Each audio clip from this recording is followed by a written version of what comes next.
We are coming at you with a P10 update. You guys remember back the 68 P10 project that we had, you know, the barber truck. We have actually decided to get a new body for it. That thing got put on hold for a little bit. We started diving into it and it just became a little too much of a project, too much rust, started cutting a bunch of stuff out and just kind of got buried in it. We took a little break on it. We're thinking about getting a new body for it. So we're kind of loosely looking around and this became available. This is a 1970 P10 step band, which works out really awesome in so many different ways. This is actually an aluminum body. It's a lot less rusty than the last one. And some people may think that this is a bunch of work, kind of thinking about the lesser of two evils, and this is less work. You know, we're at a point where we just want to get all our parts together and get this thing running, and this is what we decided. We're gonna go through it, just kind of give you a quick update on it. This has the updated grill. I believe in 1970 they started this grill. There's your first benefit. The other one, 68, had a different front end, and you know, this one's beefier, better looking. Also,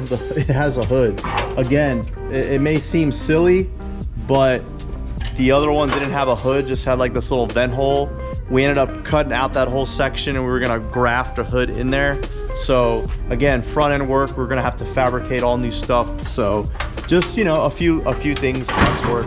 Start off with the outside. I'm sure people are looking at this thing like, dude, the whole side smashed in, what the hell? But being aluminum, this entire body is just pieced together by rivets. So, you know, you drill out all your rivets and this piece will come out. So either we can replace that entire section, or I'll probably just try to metal work it. We'll leave it patina for now. These things look really bitchin' fully polished. That might be a project for the customer later to polish this thing out. So same thing with the door. All these pieces come apart, all the rivets will get taken out, and then all these parts can get fixed. So we'll kind of just go around the exterior really quick. The back, nice doors.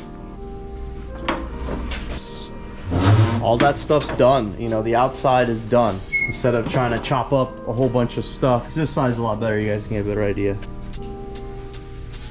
We already started diving into this. If you remember, Porterbuilt front, half a Porterbuilt rear. We modified it to lay for the 22s. 6-liter LS motor, 4L80 cam, just an NA build, full custom chassis. Able to lay 22-inch GM transit wheels, Steelies. It's a good solid look. We've already started the demo. The back's pretty easy, all aluminum, so we'll have some fun building a little notch for it. But overall, we're getting there. Yeah, you see some of the custom chassis work back here, and then moving on to the front.